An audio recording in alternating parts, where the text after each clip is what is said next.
workshop is on orapathy and akaba, which are two of my spiritual practices that I do, that I have learned I can teach to people. And it's very exciting because, as I mentioned in my presentation Friday, we have now photographic evidence that both of these practices can actually change blood work. And so what we're going to do today is teach you both those processes. These are introductions to them.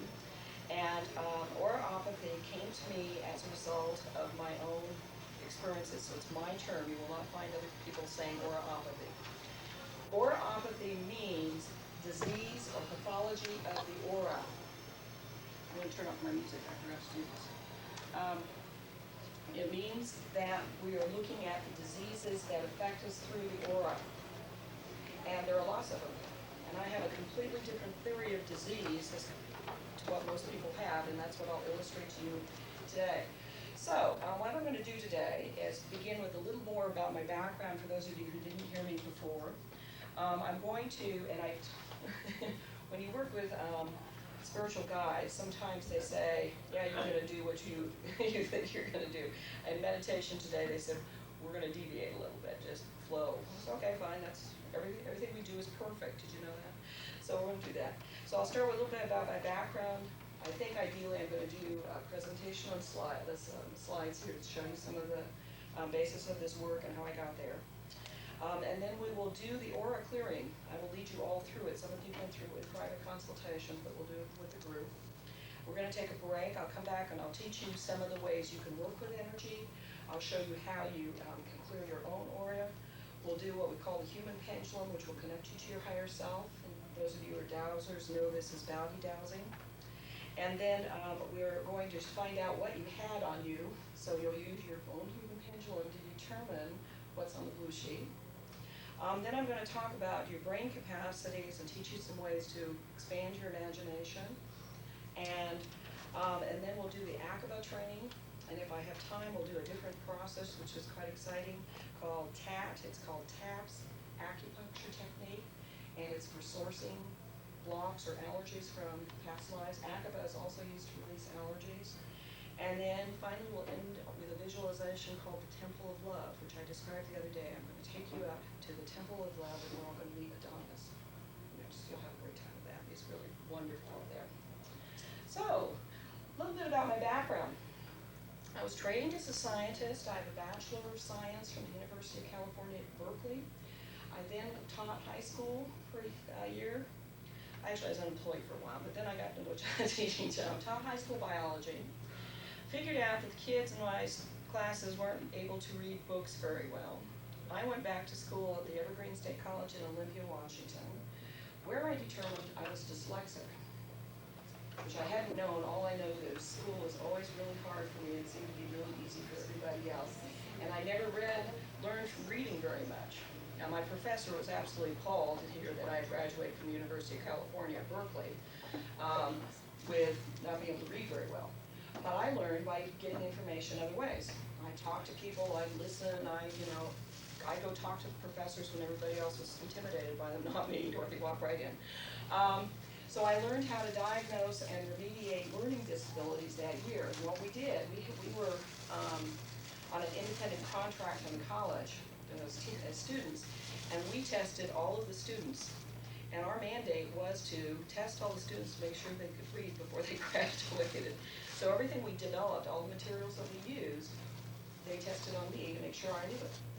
And I was a graduate student. Everybody else was undergraduates. They didn't have a graduate program at Evergreen then. So I earned a second bachelor's in this process. But it explained all the shame and humiliation I'd gone through in school about not feeling very good about myself.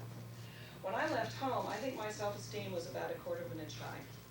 I come out of an alcoholic family, which was blissfully happy, according to the mythology the family created. And I kept going, why am I depressed all the time? I don't get this. And I learned about 10 years ago, that I'd also been sexually molested as an infant outside the family. So I had no voice to express what was going on. So I had these, compounded layers of garbage to deal with in my life. And I'll tell you frankly, I was an angry young woman for a long time. And people would either, if they got past my shield, They either really liked me or really hated me. And I couldn't understand it because I thought I was a pretty nice person, but that was the dichotomy. And what it was I'm sending out my fear energy and distrust based on my infantile experiences. So we project out a lot of our, what we call woundology. This is a term Carolyn Macy uses. And many of us who are wounded talk our wounds all the time. And I've now stopped doing that, but I share that with you because I want you to understand what I've been through, and that when I work with clients, nothing they tell me surprises me because I've been there. In the 70s, now I smoked a lot of pot back then, so guess what my aura did? You open your aura when you do drugs and alcohol. My aura opened up wide open during those years, being hippie. And then in the 70s, I was depressed a lot. And I was diagnosed, they didn't call me manic depressive, but that's what was happening. I was going through these horrendous manias and depressions, and I took lithium for several years. And after a while, I learned that I could take the lithium in high and low periods. So I could learn to just take it through the manic phase for about 3 weeks. And we actually, how many of you have heard biorhythms? Okay. I had a computer programmer friend. I had written a depression journal. How sick can you be? For years, every time I was depressed, I wrote in this journal. Well, we went back and found that my depression cycle was every 95 days. So we were able to take a computer program and put in what I called my lithium cycle and superimpose it on my biorhythms. And you know, in the biorhythms, when it comes down, there's the equator and the curves are coming down, that becomes a critical period. So we did the program, we ran it back 3 years and then projected it forward. And it's coming off the printer and I go, oh my God, that's when I was hit at such and such a place. And that's when I had that accident. And it corresponded when all 4 of those came down, those were when I had an accident. And as some of you know, I had 10 car accidents in my adult life. And the last one is what led me to this work. I also had 5 major falls. And I've never broken any bones. And there's never been any bleeding. And the car accidents, nobody else ever got hurt, except for this last one. The last car accident I had, I got hit 4 times. And for appearances, it didn't look like anything was wrong. Again, no broken bones, nothing. Even the headlights and taillights on my car were broken. But what happened, I was on a dead stop on the freeway. This woman comes up the whole hill. I hear this screech of brakes. And when she hit me, she must have been going 45, 50 miles an hour.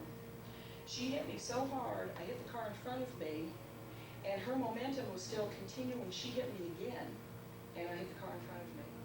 So at one point I hit the steering wheel, and at another point I hit the ceiling. And it actually changed the adjustment of my skull. I didn't know this till a year later when my massage therapist said, well, change your face. Nobody told me. I was in such shock. I was so injured, I didn't know I was injured.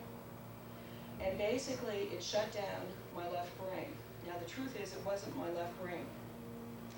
The language we talk with about left and right brain is really referring to your dominant speech center of your brain. So if you're a right-handed person, generally speaking, your dominant side of your brain is on the left side, okay? Well, mine is reversed. My dominant side of my brain is over on this side. And the way you can tell is how you write. So if you're a right-handed person, and you write with a slant that goes to the right, your dominant side will be on the opposite side.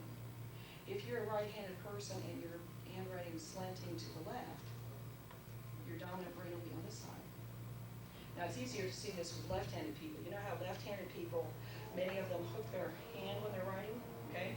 Their dominant side of their brain is on the left side with this side of their body. And if they're left-handed and they write this way, then it's on the opposite side, okay? So actually what shut down was my right side. This is the side. If they're left-handed and their slant is to the back, like they call them hookers, where the hand's hooked. Their handwriting is slanted backwards, okay, and they often will write like this. And then if they write like this, then their dominant side will be on the opposite.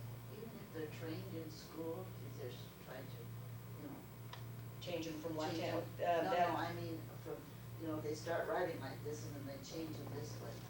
They try to do that, and it really confuses the neurology of their brain and will contribute to learning problems for them. all of that terrible stuff they did to kids years ago, where they were trying to change them from left-hand writers to the right, or they were always trying to mess up with their neurological makeup in their brain and cause learning disabilities. So in the process of getting this accident on my right, the injury was on this side, it shut down my ability to think clearly. And I couldn't think my way out of a paper bag for almost 2 years. I would have this terrible way of functioning.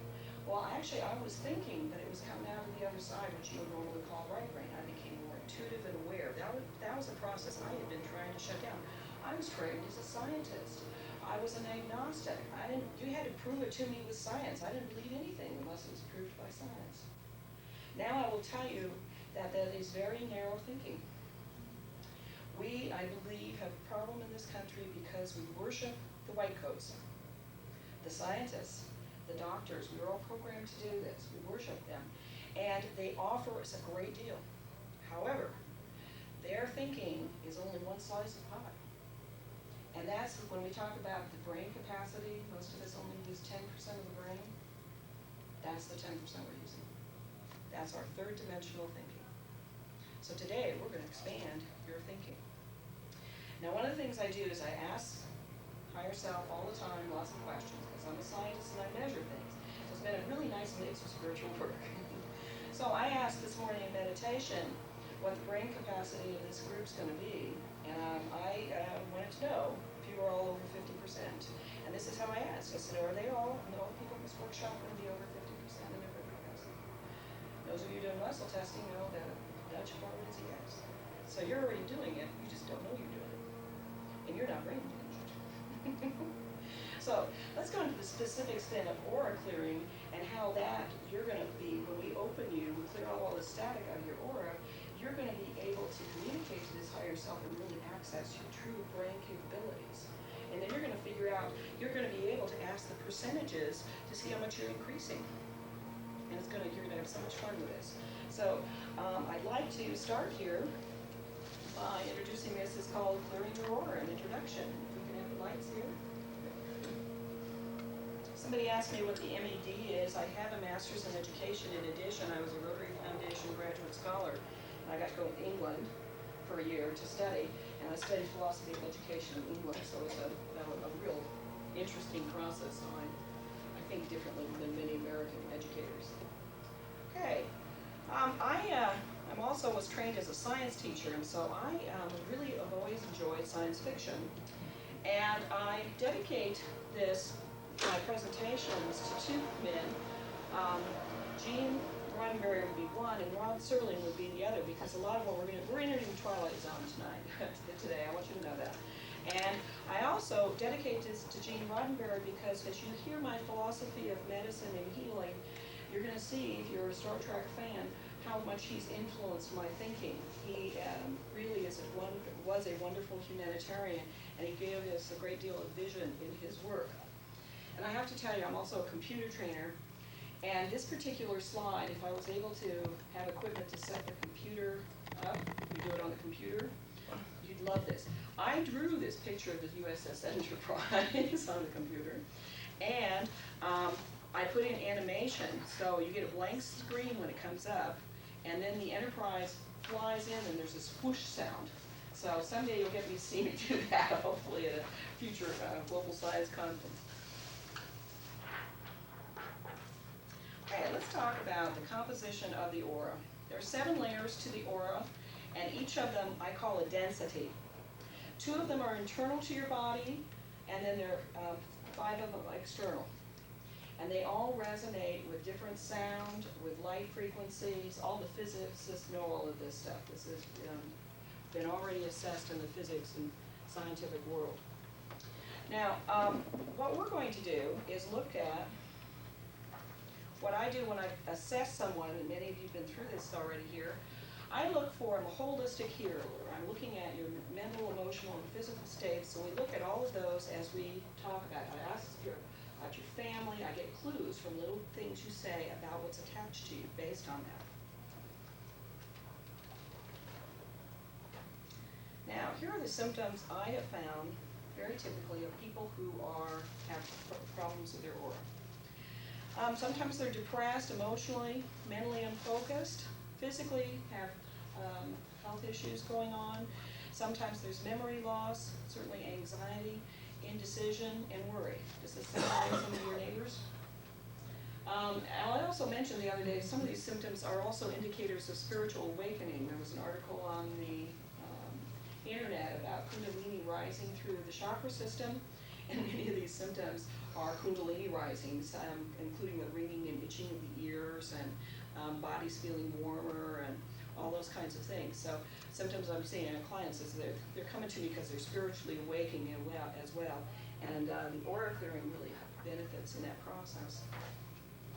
Okay, things that will cause a problem with the aura is, according to Dr. Edith Fiore, who wrote The Unquiet Dead, and who I worked with initially on the concept of aura clearings, 2 or more glasses of alcohol, doesn't matter if it's wine or beer or liquor of any kind, is enough to open your aura. What that means is that this is an energy field that vibrates in cycles per second, and it lowers the cycles per second so that you can get spirit attachment.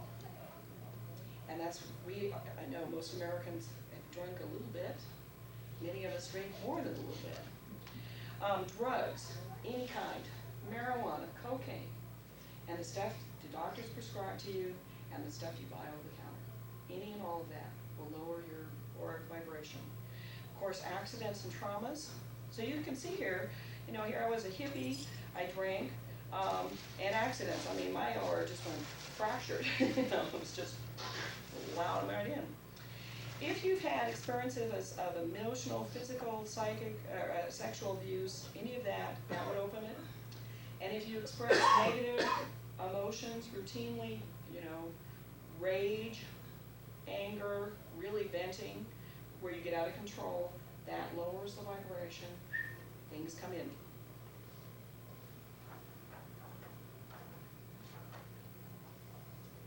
Now, these are the types of attachments, and I'd like to comment here first that I want to reassure that every one of you who is in this room that's got attachments on you, you may feel a little agitated because they go, oh no, she knows I'm here. So they're getting a little nervous. So if you're feeling some anxieties, just relax with it. I want to assure you, because the clearing will lead that process. And I've got a couple of clients in here to confirm that for you. And I apologize, it's hard to work through this, but they feed on your fear. Okay? They fear and they feed you fear. So it's a double-edged sword here, if you will. 4 things that we clear here typically are earthbound spirits, entities, thought forms, negative vortex, which is a separate process but something I've learned to do with people, and a negative charge on auras. And I'm going to go through each of these in a little more detail here. Edith Fiore is the one that gave me the term earthbound spirits. Earthbound spirits who died, who didn't go to the light, and despite whatever your religious belief is, we need to go to the light. How many of you saw the movie Ghost? Okay. Ghost was a beautiful depiction of, I think, the need to go to the light. The character Patrick Swayze, he was earthbound. Now, although he didn't touch the auras, he was on a, he stayed because he needed to protect his girlfriend. But that's what happens is they get stuck. It's very bewildering experience for them. And if you watch the movie, it's very comical, but it's a good lesson in the kind of process that we're working with here. When an earthbound spirit attaches to you, their thoughts, desires, beliefs, compulsions, diseases can intrude on you. I'll share the story of when I first saw Edith Fiore. I was smoking. I didn't want to smoke. My daughter's allergic to it. I quit many times, years before, started up again. She found 16 earthbound spirits in my aura. We cleared them. My desire to smoke went away. One day, I was in the chiropractor's office. I come out, and my vision's always been very good, physical vision. My higher vision's gotten better in recent years, too. And I come out of the office, and I look down the street, and I can't see the street signs. I go, oh no, I'm going to have to get glasses. And next day, it was gone. And I could see it again. I thought, oh, that's really weird. And that was before I had seen Dr. Fiore, so I explained that to her. She said, oh, well, earthbound spirits hanging out in doctor's offices, cemeteries, hospitals, all over the place. You picked up an elderly, perhaps, earthbound spirit or somebody who had cataracts or vision problems. That's what impaired your vision temporarily. So you picked the spirit up on the chiropractor's table, and then you she went away. She went someplace else. Isn't that interesting? Wow, that's incredible. I also, in families, this is real important for you to know about grieving processes. I'm the oldest of 4 girls, and my youngest sister was an RH negative factor before they had the serum. So she was born mentally retarded and epileptic and had 3 brain surgeries in the first 6 months of life. And then she died at age 2. Well, you know, my parents' grief was absolutely horrendous in losing this child, and my mother never really completed her grief process. So when you don't grieve properly, you earthbound the spirit. So my sister Stephanie earthbound, and she attached to my aura. So the first time my aura was cleared, Stephanie was released. And now Stephanie serves as a spirit guide to me. I'll talk about how that happens. But she appears to me as an Indian maiden, and she tells me her name is Whitebird. But grieving process is real important here, particularly for suicides. The shock and trauma when somebody in your life commits suicide is so horrendous that it's very hard for people to complete their grief and the earthbound. And one of the first times I ever did a past life regression, I had a friend who committed suicide 25 years ago that I just loved very deeply, and I was so upset when he died.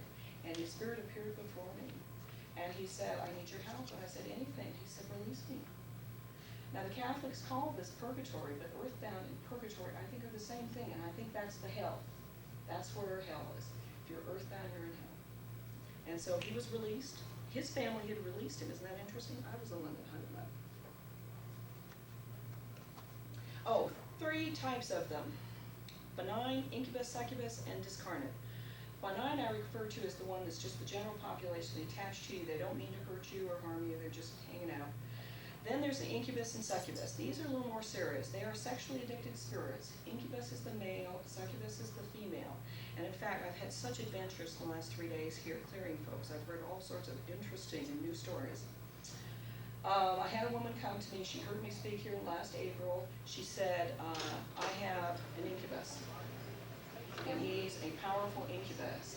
He appears in my boyfriend's dream state, yelling and screaming and telling him to back away from me. I said, "You're kidding." She said, "No, he's very intense." I said, "Wow." She said, "In fact, we have a hard time sleeping in the same bed because I hip him out. I hit him with my hip and threw him out of bed." I said, "Wow, this is incredible." Now, most people are not aware of these. They come in the dream state, but her story was so incredible. Then, a few hours later, I ran into the boyfriend. He said, "Oh, you got rid of the incubus. I'm so excited." And I said, "Well," he said, "Do you realize what we've been going through?" And I said, "What do you mean?" And he said, "Well, she goes to sleep and the incubus takes over and he beats me. He would punch him, kick him. He would do everything to drive this man, and she's sound asleep." Okay? By the way, this woman's a doctor, medical doctor. That was kind of interesting. That incubus, by the way, had also been with her for many, many lifetimes. We determined she figured that out.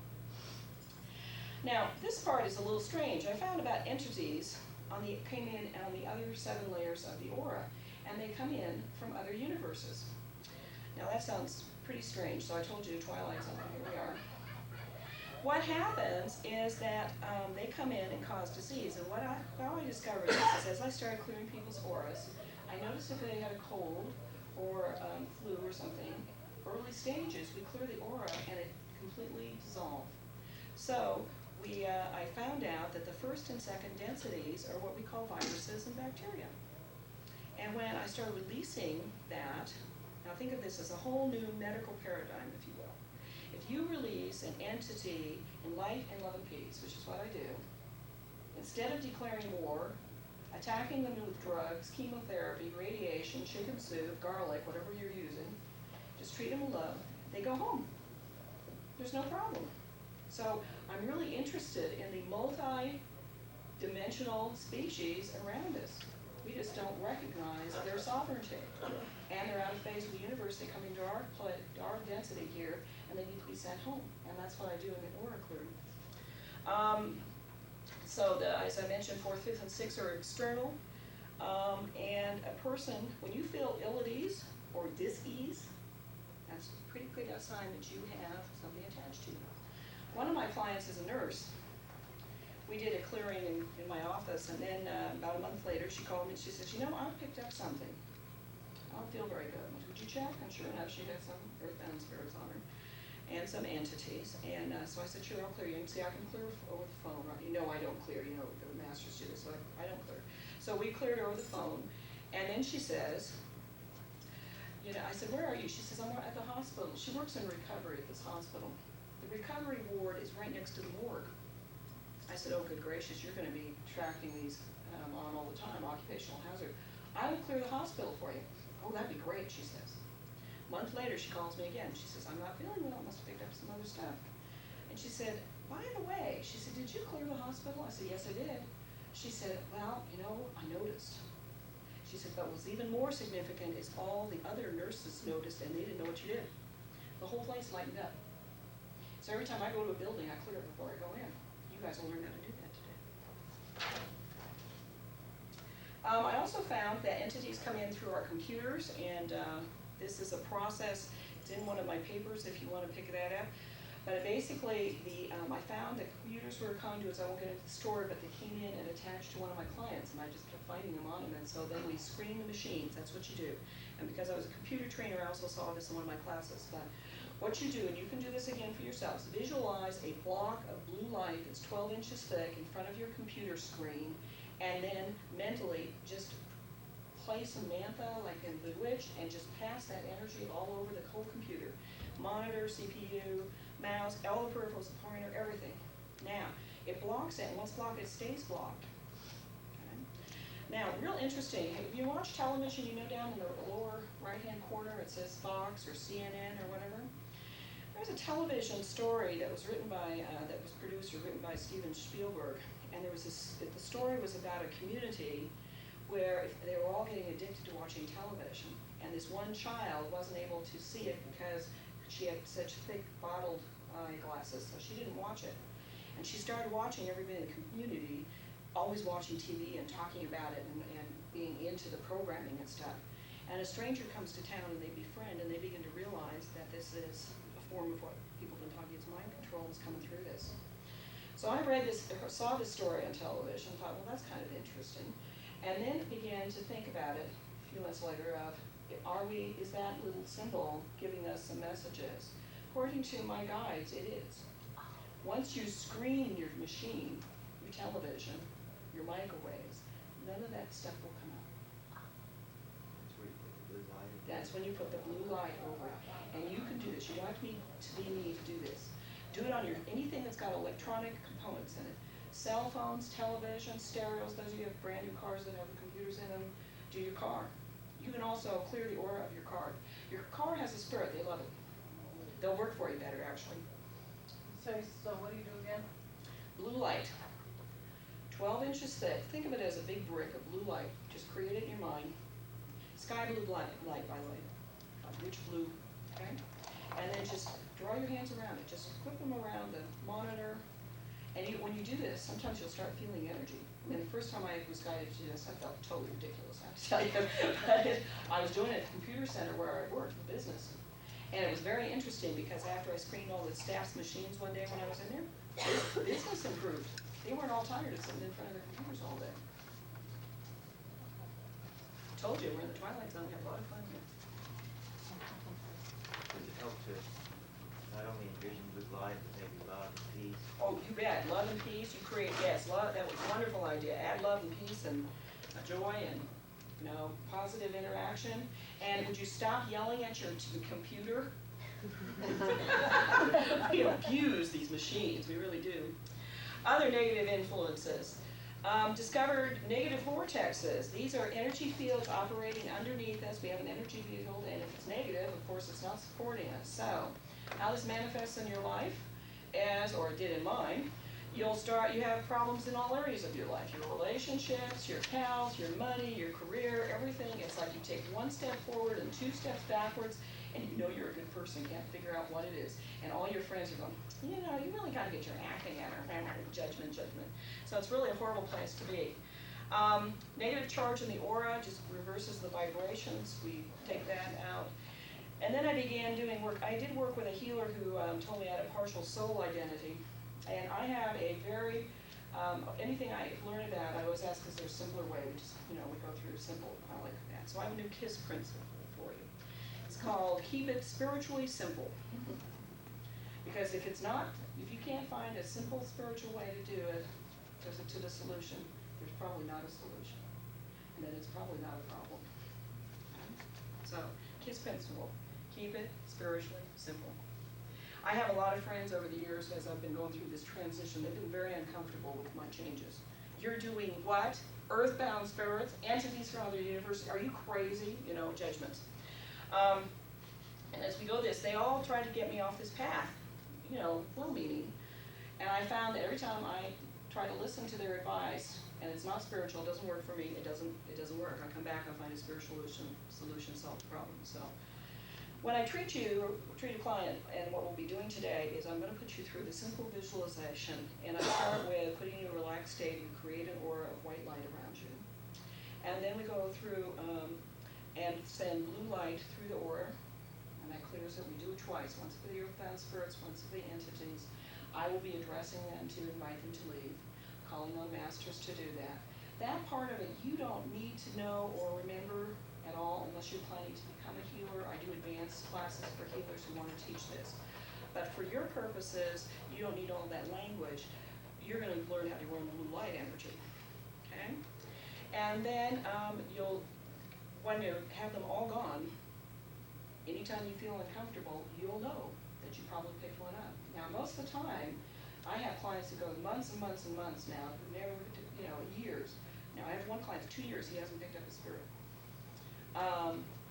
So your auric vibrations will increase as you start communicating with higher self. It continues to increase as you do spiritual work. And the more you empower others, that's dramatic changes. Okay? Just give you a quick example. I did a television show, first time I was public on Portland Cable Access, talking about this work. A little fear and trepidation walked me into this, And I came out and I was just flying. I just couldn't believe it. And the next day I wasn't totally into spiritual healing yet. I was still looking for work, one of my unemployed periods. And Portland, although it's a very nice city, people don't generally walk up to you in the street and talk to you. So I'm coming out of this interview, I'm dressed in my high-powered business suit, and I walk 3 blocks and people are going up to me going, wow, you look absolutely beautiful today. Your face, you just radiate. Isn't it a gorgeous day? And I'm having these conversations, and I'm going down the street, turning around going, what's going on here? I couldn't figure it out. I got home and I said, did something happen to me yesterday or today? What's going on? I figured out when I did this television show, which empowered others, I increased my auric vibrations 5,000 cycles per second. It was like I was floating up. These people walk into my aura immediately feel better. That's what it's about. Now, let me just give you the language, the numbers. If your cycles per second drop down to 800 cycles per second, you're wide open. That's when you've had too much to drink. When we clear your auras, we'll boost you up above 2,000 to 2,500. If you're above 2,000, you're sealed. Okay? So, you'll learn how to ask to see if you're sealed. Below 600? 800. Below 800. Okay, so prevention of auric attachment is to clean up your life. Don't drink, don't smoke too much. I'm not a temperance person. I still have my occasional glass of wine. But maintain balance. That's what healing is about. Balancing mind, body, and spirit in your emotion. Minimize your fear and anger. One of the men that I cleared, a married couple, he would often jump into rage, and his wife was just having a terrible time. Cleared his aura. She called me one day. She said, you have saved my marriage. Do you know, he started to get angry today. He says, oh, I decided I'm not doing that anymore, and stopped his anger. It was beautiful. So this empowers people to feel like they're in control of their emotions. Daily meditation or prayer or both, I think, is essential to your spiritual well-being. And those of you who are having problems with that, the white light meditation tape, which is part of the white light or process that I do, we have available.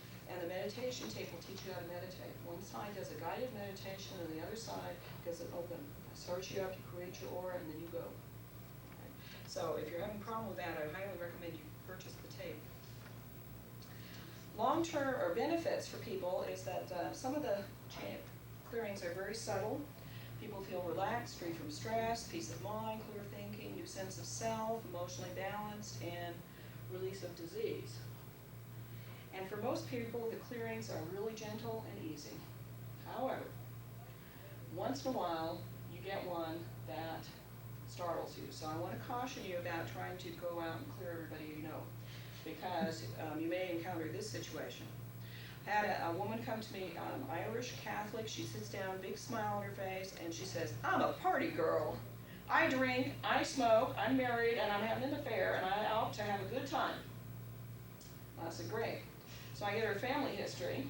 She has been brutally beaten as a child. She's the only girl in her family. Incredible emotional, sexual abuse from her father and her brothers, and she's telling me the whole story with a big smile on her face. Are you ready for this? She is so disassociated from that trauma that she has been covering it up, drinking and smoking. Now this woman is what we call maxed. She had as many attachments as she could have on her whole auric system. Now let me tell you what that means.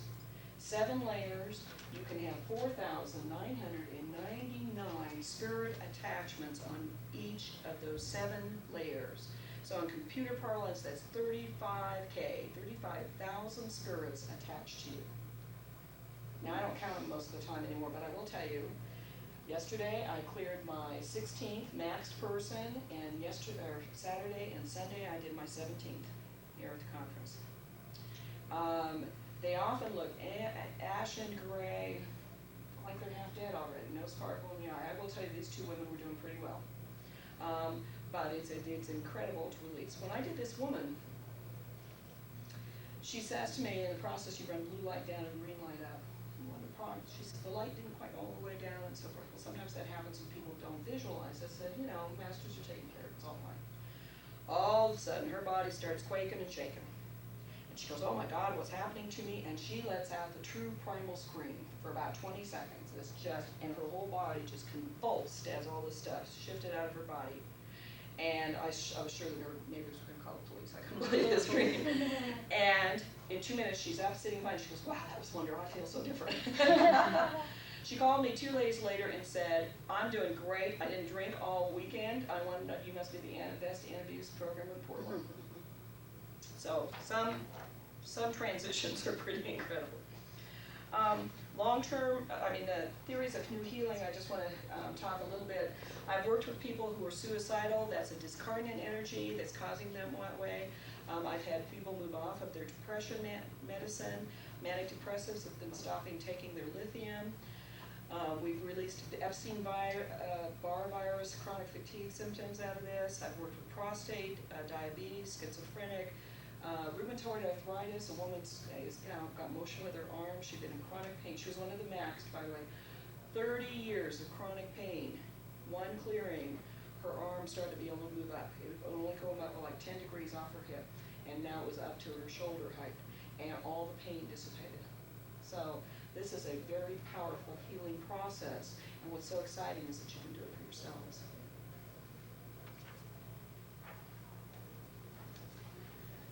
Looking at the prolonged benefits, you're going to have the ability to access your higher self through meditation, and using our human pendulum. You're going to have a sense of your universal connection. This is really empowering for that. And a renewed sense of well-being. Sometimes it's very, very subtle, and for others it's very, very dramatic. And you'll have a new sense of your own purpose here on the planet. So, are there any questions about what I've just presented to you? That's a lot of information. Yes, Don? You know, I have a bluebird, a glass bluebird that I set on my computer when I sit down and play the games. Mm-hmm. How interesting. Colored blue? And I was told that I needed it to go off, because I was absorbing too much of the energy from the electronics. And after I put that on, I could tell that I was not as tired. I didn't go to sleep at the computer when I was, Great. That was probably pulling in, drawing the energy off for you. Isn't that interesting? That's great. What she said, for those of you who didn't hear, is that she put a little bluebird ceramic, or it's glass. It's glass. Okay, bluebirds. It's a regular bluebird. Okay, bluebird made out of glass, and found that when she put that on her computer, that her energy was a lot better around the computer. She didn't get so tired. Okay, so that's what Thank you, that supports my theories really well, really well. Let me, on that line, let me share one more extraordinary story with you about this. I have a friend who is, has an MBA, she's a PhD in physics and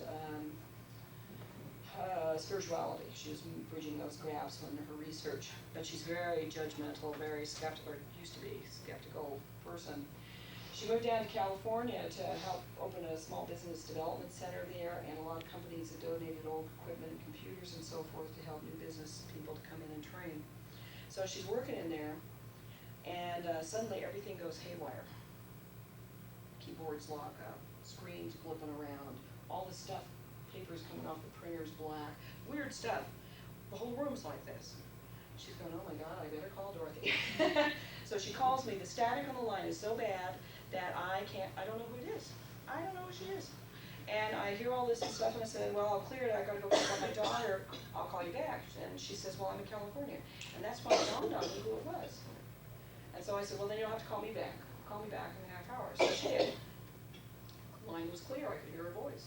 And she then starts telling me all of this equipment's going haywire. She said, I gotta tell you, she said, she had told me, make sure you clear the whole building. And then she told me that next door, there was a sign down, broken, faded, that said it was some kind of medical laboratory, the office next door. And then on the other side was a forensic laboratory. Guess who hangs out there? Where the bounce parents. And so I guess they were having a heyday in their place. So when I cleared the building, now I didn't know I could do this long distance from Oregon to California. I had no idea this was going to work, but I just responded to the plea of help, and it worked. And I went, wow, this is incredible. Think about it, you can run energy this far away? Wow. So later then I learned I could do this with people. I can clear the ores over the phone, because Spirit knows where you live. I don't need to. That's how it works. Isn't that magical? Any other quick questions? Is any of this written down? Yeah. Yes, it is. I've delivered a paper last year to the International Association of New Science, and I've described all of this material in that paper. I've expanded a little bit because I've learned a little more since then, but yes, the paper's available. We sell it for $2. Set the cost. You're free to copy it, distribute it. I'd love to get this information out. Any What's other? the title? What do you think? Oh, it's called Oropathy, a New Medicine. And we really print them on blue usually to get that Do you across. have it available today? Yes, we do. We can get them. Yeah, we'll bring them in. You can pick them up at the break time. Okay? Great. Is anybody driving to the airport? Sheila needs a ride to the airport. The last shuttle is leaving at 3, so she won't be free until 3:30. Or I'm leaving 4. Anybody going? Anybody going to the airport? If you check around and or they go on the hours. No, they go in 2 hours. It's 3 o'clock or 5 o'clock. Those are your options. Because I signed up for 7. That's the other option. Scared me. Dorothy, do Yes, you have go. any other pioneers doing this type of stuff? I do, but they're using, I understand there are other spiritual healers doing aura. Oh, I'm sorry. The question is, are there other people doing this kind of work? There are other spiritual healers who tell me they clear auras, and I've had other people come and tell me that. And many of them have different language that they use to what I describe. They don't know necessarily what's in there. And sometimes they know there's something there, but they don't know how to clear it. And that's come up in Portland a little bit. This technique seems to do it, okay? I had a guy come to me. Normally when I see a client, I clear the client and their spouse and their family, and we screen all the machines. That's the agreement we do. We do the whole thing, so you go back home and you're safe and your husband's not handing you a spirit in bed that night, okay? We just do the whole process. What happened in one particular case is the couple went to Reno, and they went to see a fortune teller. And this fortune teller told the man, he hadn't seen his wife yet, but he'd been cleared. The fortune teller tells him that he has 2 entities in his aura that are women who are affecting his relationship with his wife. And she said that she could clear it for $1,600. He said, well, I figured you could do it for $75. I'll come back here. And he came back, and what we determined was that they weren't entities as I described here. One of them, it turned out, and this was the first time I'd seen this, was an earthbound spirit from a different dimension that had a karmic relationship with him. She was his mother in this other life, parallel lifetime, and she was, had committed incest with him and was wanting to tell him and to apologize and just, I mean, the energy when I communicated this to him because she wouldn't go until she got her chance. And he knew nothing about this. And then that's when he said, my mother didn't do that. And I said, you're sure? And I asked the masters, no, it wasn't. And that's when I said, well, where's this earthbound spirit coming from, this parallel lifetime? Okay? The other thing he told me, which was real interesting, is I started to clear him. He was pretty sensitive. And all of a sudden he says, oh, I got a pain in my side. And I said, really? And he says, oh, it's a lock. The fortune teller put a lock on me so nobody else could clear me. And I went, whoa. I said, well, we'll get rid of that. I just asked that be unlocked and taken away. And we were clear.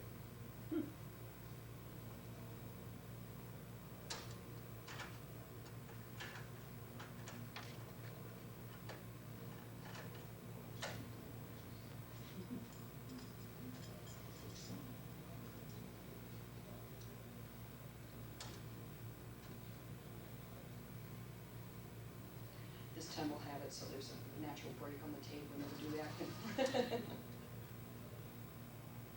Is she doing this for herself or for the? No, for the conference, and you can buy 2 copies of these tapes.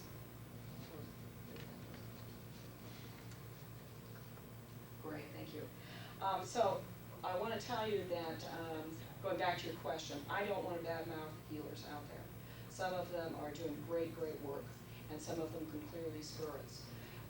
But what I do find among healers, and I caution people about this, I tell people I am one slice of your healing pie, and that if you feel guided to go to somebody else, do, because you're being guided there for a reason. If you encounter somebody who says, I have all the answers, don't go to anybody else, I only want you to work with my treatment, turn and run. Okay, their ego is out of control. And the paradox of that is that to really believe and support what they do, they're invested in it. And so they have to know that there's just the right answer. But the paradox is that they have part of the answer for you, not the whole answer. Okay? So I want you to be aware of that kind of problem. I mean, I had one of my clients come back and told me he looked so emphatic that he hit the table with his fist and broke it. No, this guy needs some help. Don't allow a healer to impose that. Be sensible about it. Common sense. Any other quick questions? All right. What I'd like to do now is to go ahead and start the aura process. So let's just take a few minutes. If any of you do not want to participate in this process, that's perfectly all right with you. I'm just going to give us a minute to, what I'm going to have you do is I'll stand up and stretch. I would appreciate if you are not going to participate that you do leave the room. You can wait outside and we'll signal you when we come back. Actually, we're going to take a break after this because your energy in the room will interfere with the process. Okay?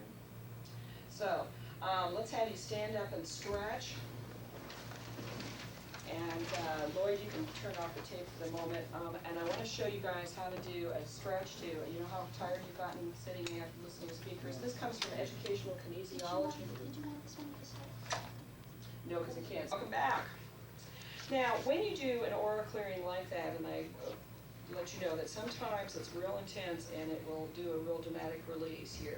I ask masters to give you all gentle releases for those of you who are doing this for the first time. Question came up. I had one of the clients who I worked with over the weekend ask, well, since I did it again, is it clearing anything out? And I told her, probably not, because the first clearing took care of it, unless she was out drinking and carousing last night. There was nothing to remove, okay? Because the power of this process is strengthened as I do it. And it will for you, too, as you go. You'll learn to be able to run energy. Now, just quickly, the way you clear an aura, there are 3 ways to do it. One is the way I just put you through, the visualization process. And, well, that's kind of hard to do for yourselves. And so I don't put that one out there. I just tell you that once you've done it, all you have to do is run that blue light through your aura. Have it come down in the, if your body's here, you're just doing it's going counterclockwise down and then clockwise back up. And that's all you have to do. So if you suddenly feel you're not feeling very good, just do that blue light. It's very interesting to me in my spiritual opening that I get something, I get guided or led to something, and then what happens is I got confirmation that somebody else is doing it. So on my last trip out here to Denver, or actually to Kansas City, I met a woman who's channeled a book called Unconditional Love. And in there she's got some channeled works from various high-level masters, including Michael the Archangel. And when I called on Michael the Archangel to clear the earthbound spirits, in the book it says that he uses the blue light to disconnect our earthbound ties. Doesn't that That's his color. That's his color, the blue flame. Okay? And so I was guided to do that long before I knew Michael the Archangel was my guide. Would you like to hear the story just real quick? Of course, you know, again, I came from an agnostic, atheist environment. What happened is my daughter and some friends had been to cemeteries and come back just loaded with spirits. So I cleared them and I thought, well, maybe I should clear a cemetery.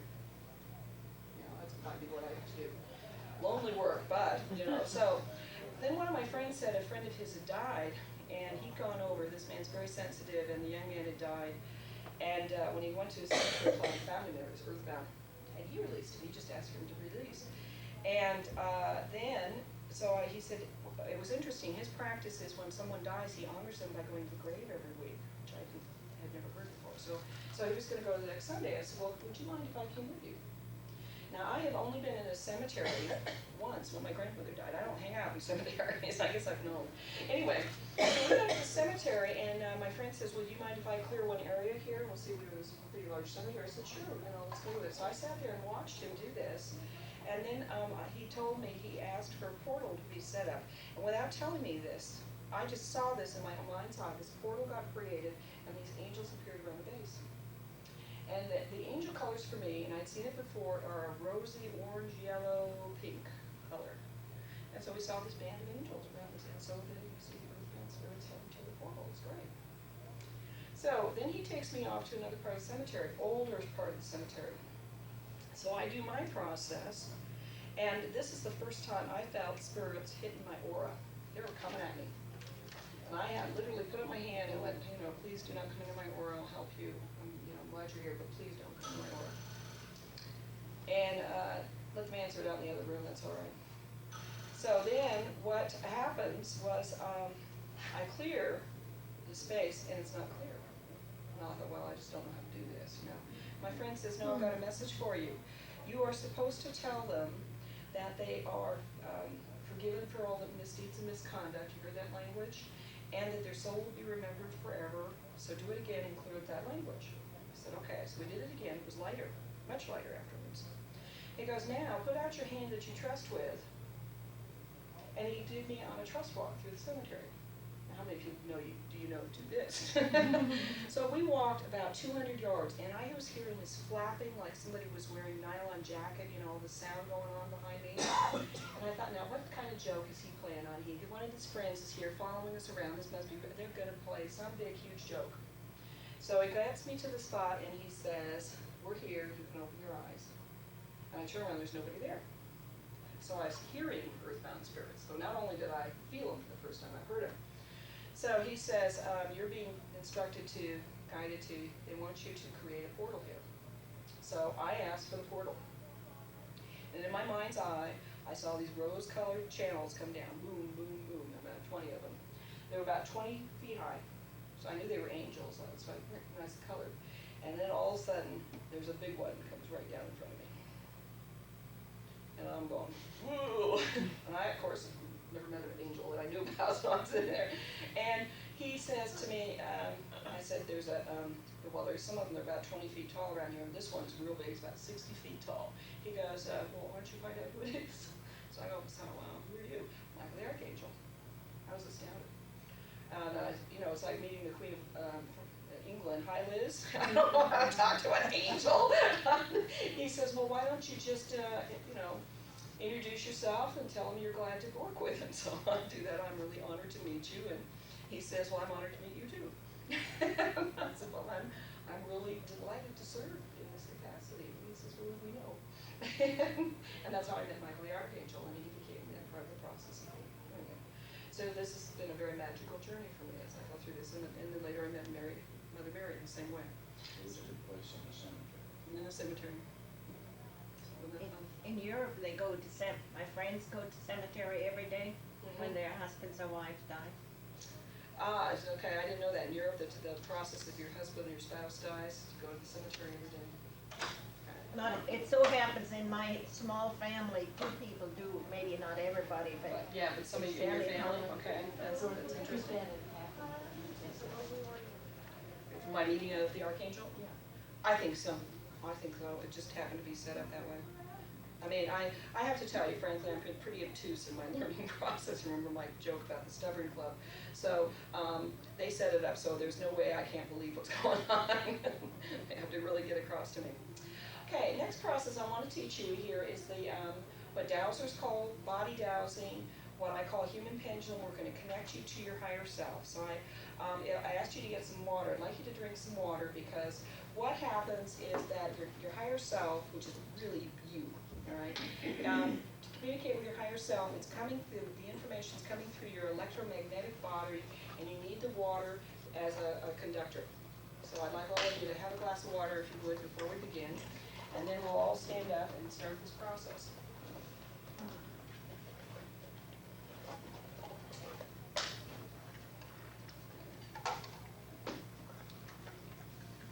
Good modeling on the video. Filtered water. Okay. All right. Now, let me show you what I'm expecting to happen. Some of you will get different reactions. What happens when you ask a question, your body will give you a yes, no, or maybe response. And what I want is to have you all do it the same way I do, but it doesn't always work that way, because then it's easier for me to read what's going on. But some people do things. I have one client we call a cardiopus because she does hers completely different than me. She goes on diagonals and flies around. I mean, but she gets her answers. So when I make a true statement, and I'm going to turn a little bit from the camera here. When I make a true statement, I say, my name's Dorothy. I get pushed forward. Now you're going to see my pushes are dramatic, and I'm not pushing this. They're doing the nudge here. My body's been primed to like a pump to receive this energy. So yours may not be nearly as dramatic as mine here. And then when I make a no statement, a false statement, I'm a man, I get pushed off to the right. You may go left or right, depending on your political persuasion. And then if you are, sometimes there's an art to asking a question. So sometimes you ask a question that might be inappropriate. It's a yes or no. The question's too loaded. Like a client asked if she was going to move to the south permanently. And she gets a maybe response because nothing's permanent. She has free will. She could move, choose to change, okay? And one of the other things is my daughter's friends are always asking me, would you find out if this boy likes me and how long we're going to be together, and I play this game with him. And they'll come back and go, you were wrong. And I say, well, things change. I said, at the moment I did it, it was true. Just because he changed his mind doesn't mean I had any problem with this. Was a question? I hear people using multiple questions, and when you get too complicated a question, That's the right. question has to be simplified, or else it's part of it's yes and part of it's no, and so you're gonna either get a maybe or you're Yeah, gonna the get both. the questions do have to be simple. That's a good point.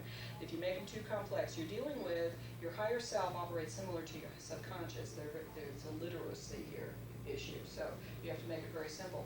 You also have to be aware of the kind of question you ask too, because your ego, your mind, your inner child are also influencing. So sometimes you are not necessarily objective in what you're getting back because you're too vested in it.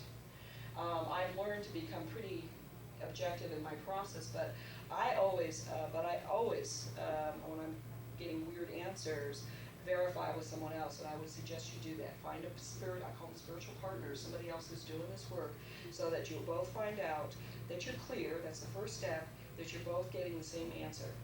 And then you can expect that that's probably true. Otherwise, somebody's interfering out here. Donna.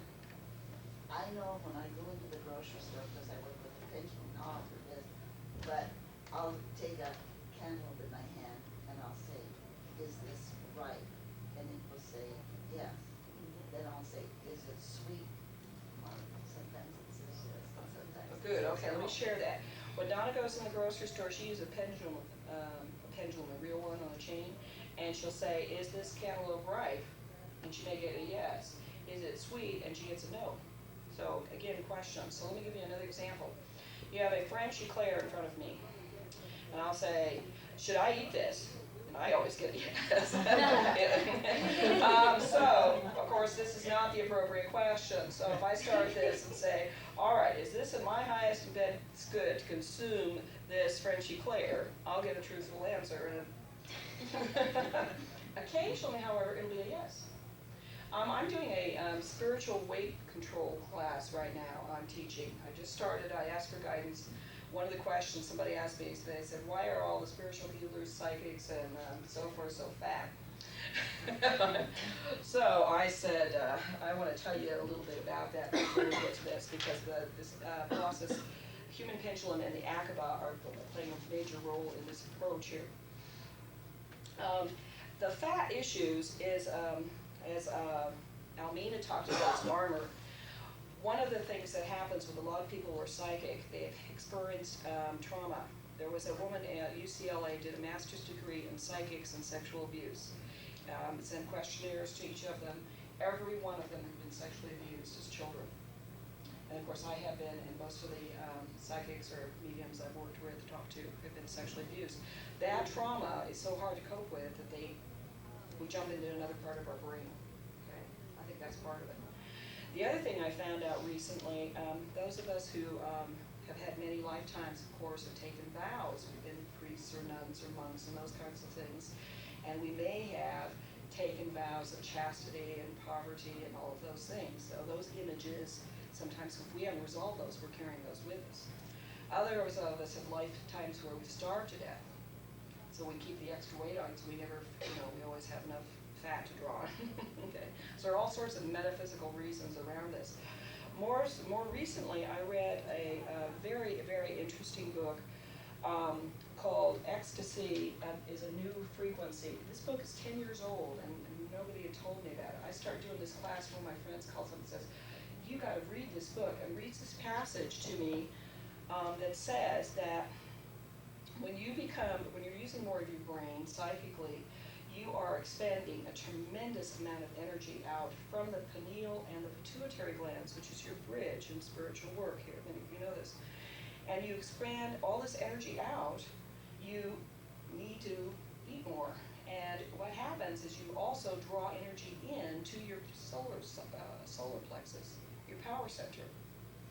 And this is the pancreatic gateway, which is why a lot of psychics develop sugar problems, hypoglycemia, diabetes, those kinds of issues, because they're drawing the energy in. So I got this information. I'm now starting to think about how I'm going to make that's not going to be a problem. The other thing, any of you have had astrocartography done where they tell you about the planet lines? If you live under your Venus line, the only disease problem is you'll be fat. I'm living under my Venus line. So all of those are things. Now, in teaching this class, we're using human pendulum and the Akaba. Most of us look at our bodies, if we're not happy with it, we have these negative thoughts. And so the human pendulum, I taught people to connect to their body. So, hi body, how are you? And said, I'm sorry I've abused you. And I'm sorry I haven't honored you. I would like to reconnect and work with you. Would you be willing to do that? And we did that. So I have to tell you, when you do weight control, you don't do diets, forget diets. Weight control is that you are lowering your set point. You do it through acupuncture, exercise, moderate exercise, 30 minutes a day minimum, continuous, moderate, not high aerobic stuff. When you lower the set point, that's when you metabolize fat. The fat changes then into muscle. Don't weigh yourself. Muscle weighs more than fat. You won't get what you feel like. You measure yourself. This is based on Cyber Vision's weight control class. So I'm combining what I had done years ago in that program with this spiritual side. I sprained my ankle 5 months ago, so I haven't been able to do the kind of exercise I wanted to do to get back into shape here. But I will tell you, in the first 2 weeks, I lost 5¼ inches off my body. you guys don't know this, but things will be getting better. And the upshot of that was that all I did was I let my body guide me as to when I eat, what I eat, and where, how much. So for the first time in my life, I'm not cleaning my plate. Okay, I'm not compulsing, you're all programmed to do that. My parents were great food pushers. And I'm skipping meals, and I'm just letting, and I'm not, one day I'm going, you have to watch this, I'm starving, get rid of this language. I'm hungry, body, isn't there something I can have? I got directed to have 2 crackers with some tuna salad on it. I ate that, I didn't eat for 3.5 hours. That's fine, that's all I needed. Can I have coffee? No. Can I have tea? Yes. Everything, I'm completely guided. You'll be shocked because the other night I ate a steak. That's what I guided to eat. I was like, you sure? I thought we were supposed to be operating. No, you're right. I needed apparently the energy from that. So one of the things I want you to do is stop letting go of the negative attitudes you have about food, because you can eat anything you want if you let go of the beliefs that they are harmful. I am tired of this, everybody depriving themselves. I want you to tune to your body, to your spirit, use your guidance, and it'll work. So let's teach you the guidance process. Let's have you all stand up. Can you move the pendulum?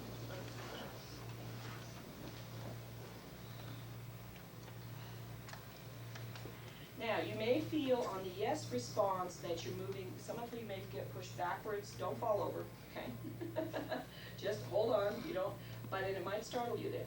Now, your best bet is to have your feet pretty close together, not necessarily touching, so you'll feel this a little bit, because it may be just a very slight nudge. Some of you may be a little more dramatic here.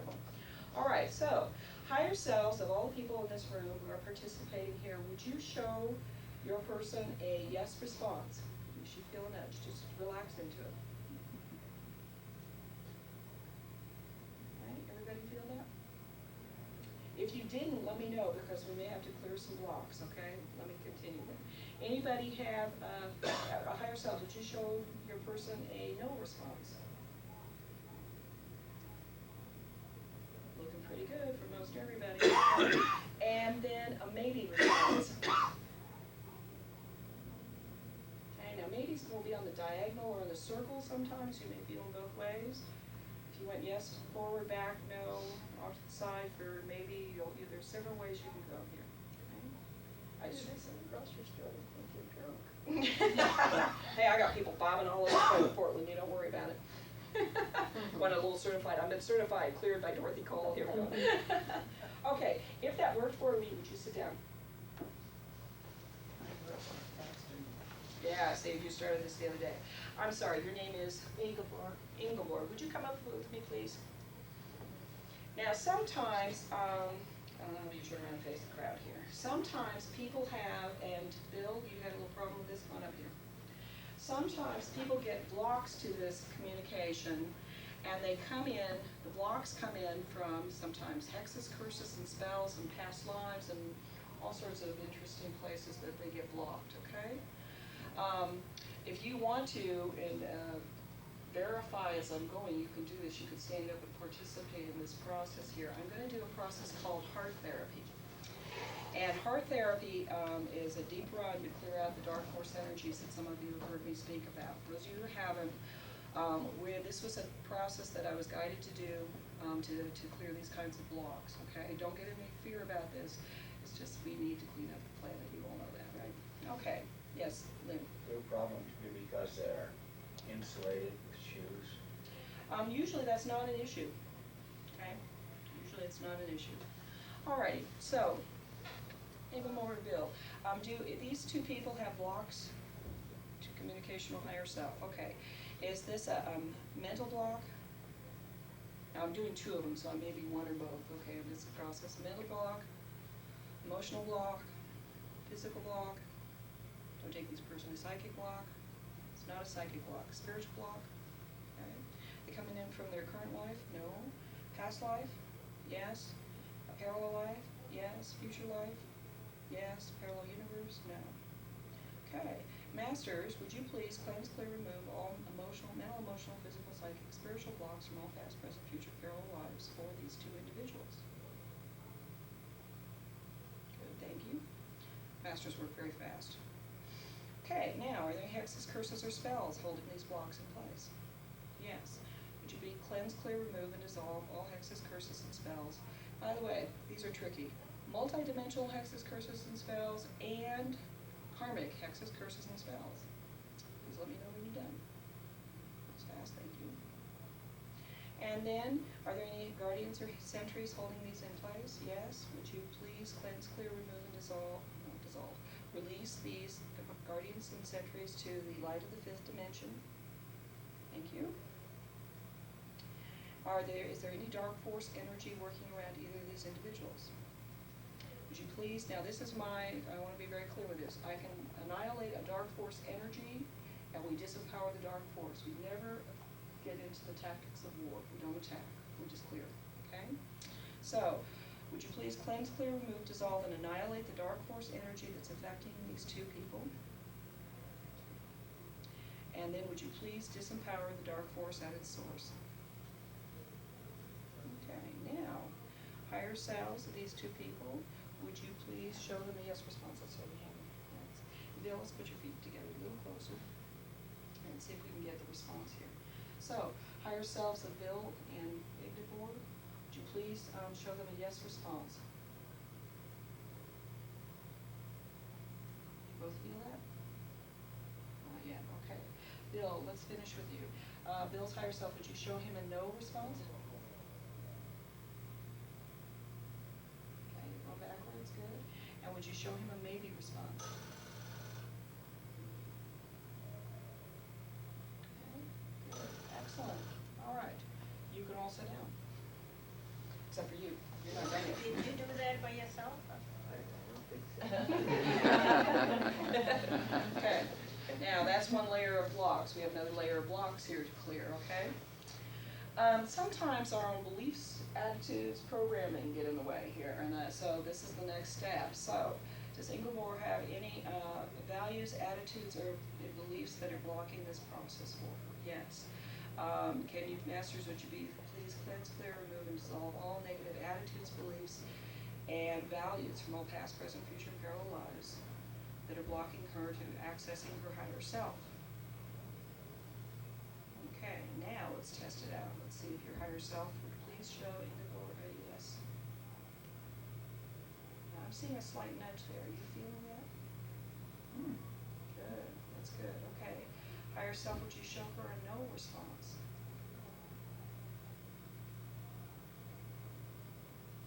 Slightly backwards, good. And would you show her a maybe response?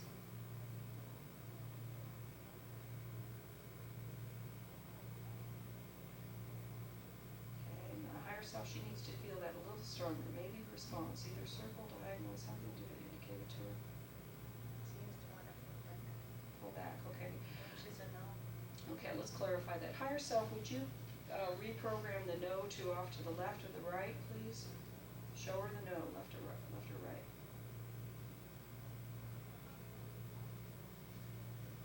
Are you tiring? Okay, all right, I wonder where you're at here. Okay, higher self, you really need to show her through her nervous system and through her electromagnetic body here. Let's show her no off to the right or the left. Still going backwards, okay. Your body, no, don't give up. This is just gonna take some practice to prime your electromagnetic body, okay? So we'll just allow it to flow. All right, thank you. You do have to sit down. Now, when you practice this, I want you to start with the mundane, like the cantaloupe. You go to the grapefruit. Is this grapefruit right? Is this in my diet highest and best good? You bob around the grocery store. Okay? Because you need to practice running this energy. Again, you always want to have enough water. First step to using human pendulum. I've talked to a lot of dowsers, and they say, I don't think, sometimes they get weird answers. What we just did in clearing some of these two individuals, the heart therapy and then the blocks, sometimes happens to dowsers. They get off, okay? And it is external spirits. Some of them are just being mischievous, and some of them have some malintention, okay? So you always want to make sure first that you're clear. So you always say, is my aura clear? And then am I clear to communicate safely with my higher self? Just check it out. If you're not, you have two things you can do. One, you can clear your aura, so you just run the blue light, bring it back up, and then check again, am I clear? Yes. Okay? If the blue light doesn't work, got some strong major interference around you. One night I came back from a healing center and I felt absolutely awful. I had something around me that was not fun, and I came home, I didn't know what to do, so I sat down on the couch, looked around and said, well, I guess I need to clear my sacred space. So I didn't know who to ask for, but I went to the big guns. So I called on Jesus, Mother Mary, and the four archangels, Michael, Ariel, Raphael, and Gabriel. And Star Trek image, they all came beamed right in my eyes, you know, in gold. They were in gold light, all 6 of them. And when they came in, their illumination showed me that I had all these dark beings around here. You were talking about Robert Monroe. The little black critters in the tunnel, that's what they were. These were all the mischievous, is that they just, if you saw the movie Ghost, the little critters that take off the bad guys, that's what they looked like. Here they were, and I was going, yeah, I want them. And the masters just, like recalcitrant grandchildren, they just ushered them all away. And I felt immediately better, okay? Now, if in the extraordinary circumstance that doesn't work for you, stop what you're doing, don't do any spiritual work, call me, but what you need to do is disconnect because they're out to really play around with you. You can call me or just stop, because then they'll get bored if you don't use it for a few days, okay? Because you're attracting something that's out to really follow you down. Now, I don't mean to scare you with that, but that's the realistic point. I want you to be realistic about this. Spiritual work is hard work sometimes. Okay? There's a story about a student learning Zen, and he goes to his masters and he says, I've decided to be a Zen master. That's what I want to be. And the master says, oh, that's very good. He said, you're sure about this? Oh, absolutely, I know this is going to be great. And he says, well, you've chosen very dangerous work. And the student goes, what? Why? Why do you say this? And he says, it's very dangerous work to teach people about God. so you know, you have to play with the dark and the light when you do this work. So just you need to use the tools to protect yourself and be safe. White light meditation every morning will keep you protected. Your aura will protect you. Okay. Any questions? Yeah. Lynn. Yes. When you talk about the clockwise and counterclockwise, which way are you looking at that? Are you looking down or are you looking up? When you're lying down, it's moving this way in front of you, okay? So that's counterclockwise over the top of your head. So moving from your right over to your left.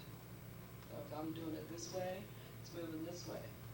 Going counterclockwise down, and then clockwise back up. Okay? Yes. So what you're saying is, I mean, you can do this on the tape, but I just want to clarify. So when he's saying counterclockwise, it's like from behind your left hand, heading back, right? I'm talking to a dyslexia. It's okay. Heading back, or my left hand heading back. That's Yes, counterclockwise, yes, okay. counterclockwise, right, you're moving this way. Okay, and then clockwise comes back this way. Okay, let me. I will tell you, I don't think it's all that important.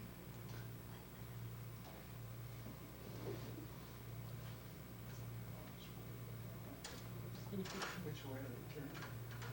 Face the purpose, Just like like on the I'm map. sitting in the car. Or is it Going pusher? above ground, it's going one way, below ground, it's going the other way, but it's all one spiral. Right. There's no change. So, go ahead and clarify. Okay, so let's clarify that. Although it's a little confusing to do counterclockwise and clockwise, I don't want you to get too hung up on it because it really is the intent to clear. You are all capable of clearing auras. I just don't want you to do it without being cautious of it because of the kinds of releases you're doing. But it's the intention. One of my clients, I have to tell you, is not, I'll stay on my description of him. But let's say he's not a very well-grounded person, okay? And one day he said, well, I go to church meetings and stuff, and he says, every once in a while I just get this sense that they've got the spirit on them. Is there anything I can do for him? And he says, and I just don't want him in my aura with that. And I said, sure. I said, just flash a blue light on him. Just think that. And he came back and said, wow, that worked. And you know, somebody said they'd smile after I did it. They didn't know I was doing it. Now, for those of you who are healers, who are, like do massage work, you have intimate relationships with your clients. And you pull off this stuff all the time. My massage therapist was you working with a junkie, and then she comes to see me. Man, I went, God, you don't touch me, you know? So I'd clear her before she'd work on me. And sometimes they leave things on your table. So you can do the same thing with the table. So you just, as they're walking in your treatment room, you just flash blue light around them. Just ask them. Now, I want to caution you, you do need to ask their higher self permission to do this. Okay? And then you flash the blue light at them, and then you're safe to work on it. And check, am I safe to work on this person? Yes. If it says no, then ask, do you have the power to clear them, or can you ask masters to do it for you before you touch them? Protect yourselves as healers. Think of dentists. Periodontal, the intimate contact. There they are.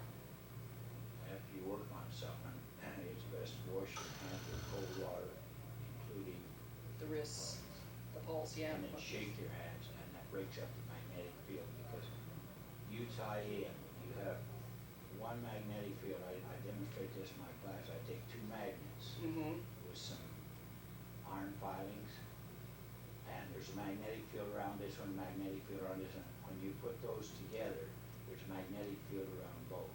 Right. So you tie into their magnetic field. You need to break that magnetic field when you get through each time. Okay, Lynn is making the point here that after you do that, treat somebody, you need to wash your hands with cold water up the wrist to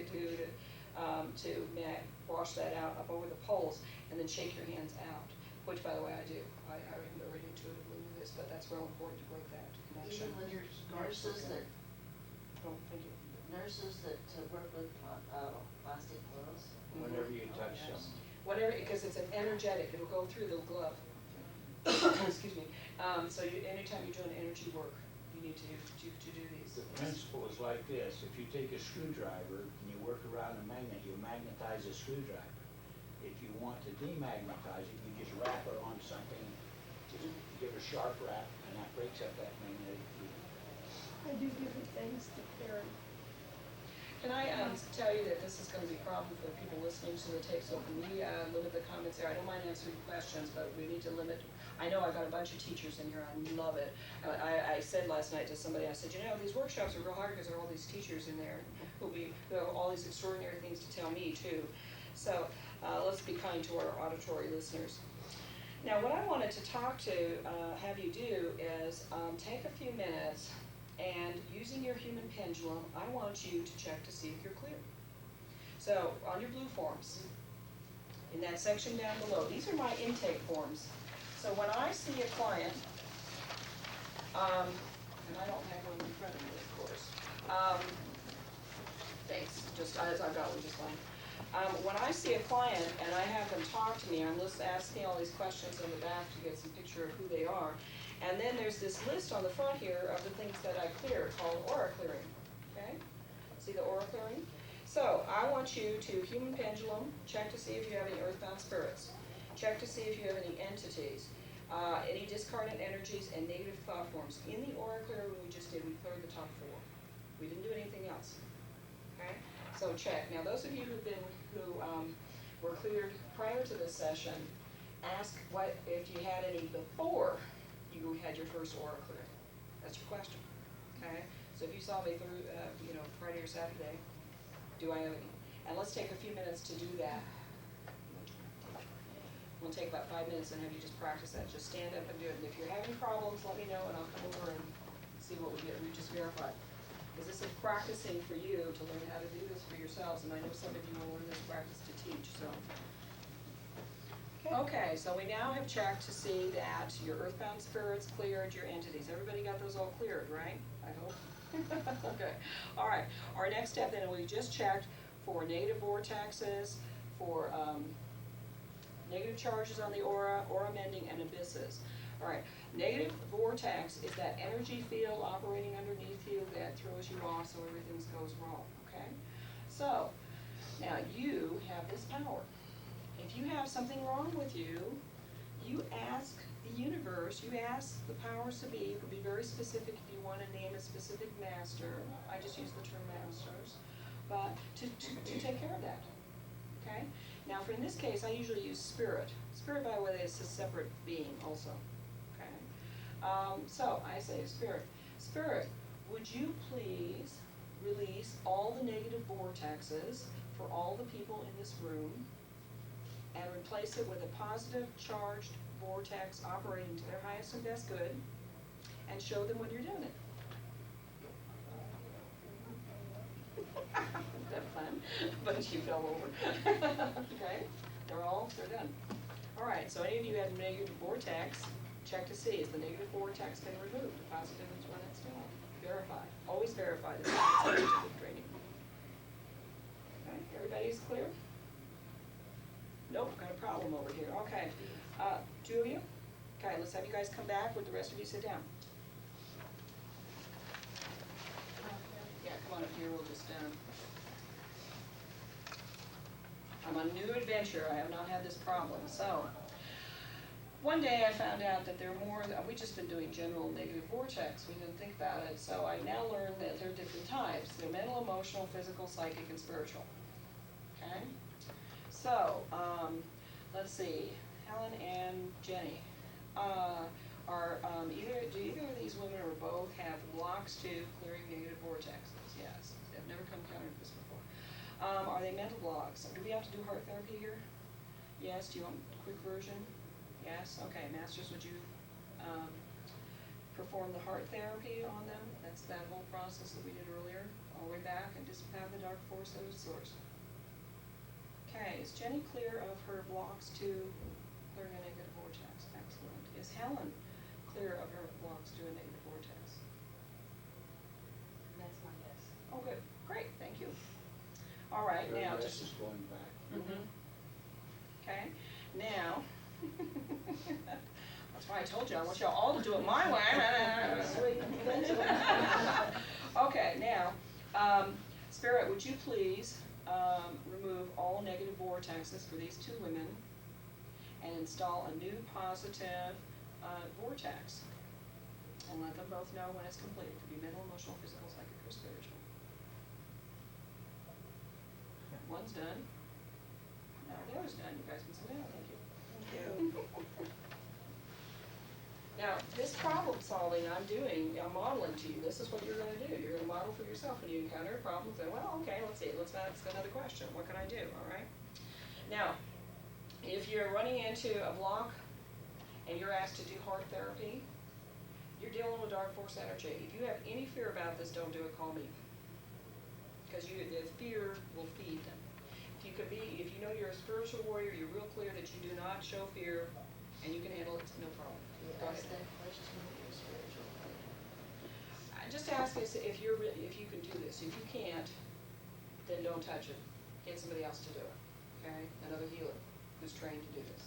Okay? Right now I'm one of the few. But there are others who can disempower dark forces. It's just, it may be too vulnerable for you to do it. Okay? And I want you to be careful of that. All right. Now, I guess we need to stand up and check on the aura, negative charges on your aura. Yes, Sheila. You have to ask yourself if it's okay. You're asking your higher self, which is your divine connection. Well, why would your higher self want a negative vortex? It wouldn't. So then you don't need to ask for yourself. For somebody else. You lost me. You're asking your higher self what? Do I have to ask my higher self if I need to clear my negative vortex? Yes. Your higher self would tell you, if the first question is, do I have a negative vortex? Can it be cleared by spirit? Yes. Then you ask spirit to do it. Okay? If spirit can't do it, if it doesn't clear, then you've got another issue. Okay? Another block, something else. Where are all these questions? They're not on here, are they? No. Somebody asked me this once. He said, how do you know what questions to ask? Okay? Well, you've got to stop watching television because you need to learn to think again. Ask questions, okay? And ask for clarity about questions, okay? Open my mind so I can ask questions, and that the questions will come to me just like that. And you'll see as you practice this, it'll come. And if you don't know, call one of your friends and say, okay, if you have this problem, what question would you ask? Play with it. It'll come. Now, again, I trained as a scientist, so it's real easy for me to do that. It'll be harder for some of you, difficult, okay? Don't worry about it. Ask for clarity from your higher self. Give me the right question, okay? All right, now, those of you who have the negative charge in your aura, Spirit, would you please take off the negative charge on any of these folks' auras and replace it with a positive charge? And let them know when you're done. Okay, everybody clear the negative charge on their aura? Excellent, okay. Last one. Spirit, would you please mend anybody's torn aura, repairing all holes, tears, rips, perforations, sealing it at 100%. And let them know when you're done. Isn't this magical how wonderful this happens so fast? Great, excellent, okay, everybody clear? Auras are sealed now? Excellent, okay. Last one, abysses. Let me tell you about abysses. Last few months have been really hard on me because I've been going through more of my spiritual work. And one day I'm stewing in my emotions and I feel like I go into the hamster cage and I'm on the runner, right? And I'm in my anger, fear, blah, blah, blah stuff. I'm going, why am I doing this? I know better than this. Why am I there? So I got sent this picture of throwing myself off into an abyss. And you know when you get into that stew pot where you're stewing, you feel like you can't get out. But we all climb out of that usually.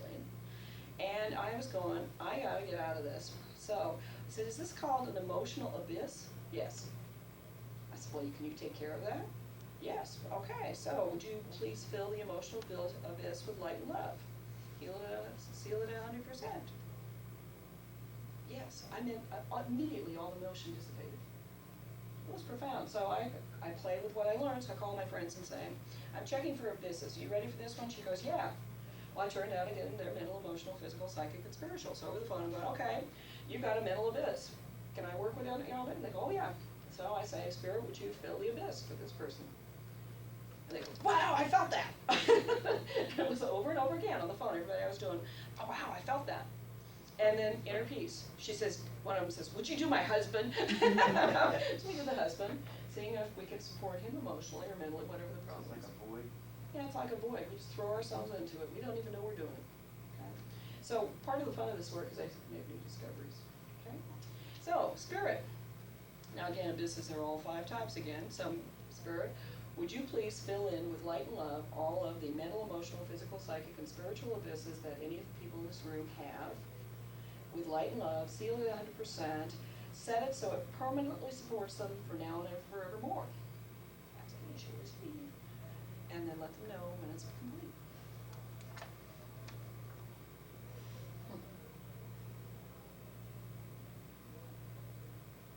Everybody clear? It all works for everybody?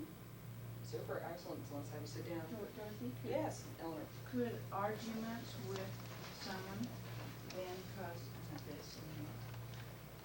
Good question. I've never asked this question. She asked the question, if you have an argument with somebody else, does that open an abyss in you? So let's check what that is. It says yes. Okay. So I requested that theirs be permanently supporting them. Is that going to happen to any of these people in this room? No. See, I have learned that the more you ask for, the more detail you put into it, the more you create. Okay. So I often ask things to be healed, not just generally, but 100%, or totally, now and forevermore. You know, we want to be enlightened beings for now and forevermore, right? Okay, so the more you ask for, the more detail you give them. At a point, some of my, invocations or processes have become incredibly extraordinary, intense. And so we say, okay, is there a simpler way? Or can I say, when I clear hexes, curses, and spells, they now know I'm talking multidimensional looping. We found out hexes, curses, and spells are written like computer programs, so they have bombs and viruses in them. So you clear off 1 hex and 5 more appear. So we got all that figured out. And so we have an agreement with the masters. We clear those. All of that stuff gets taken care of. Okay, so we just one big ball of wax here. So this could be if someone walks into the room or into your space and you feel that energy drop right there, that there's something going on. Can you clear an abyss then? Sure, you just did it. Who would you ask? You just ask Spirit. And if you're not sure who to ask, just, stand there and say, okay, can Spirit do this for me? Can Spirit do it for me now? Do that. Good. Any questions?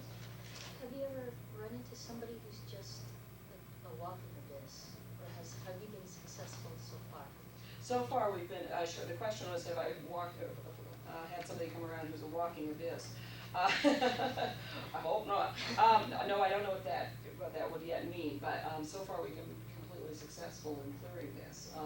But it's fairly new research, it's just the last few weeks, so, and it's a hard one to keep track of in terms of measuring, you know, again, people go out and drink and carouse and commit a life of sin, so we have to start all over again here, but Sheila. I think of an abyss as a hopelessness. It's not just a transient thing, it's gonna straighten out, it's just the inability to see the other side of the street. Mm-hmm.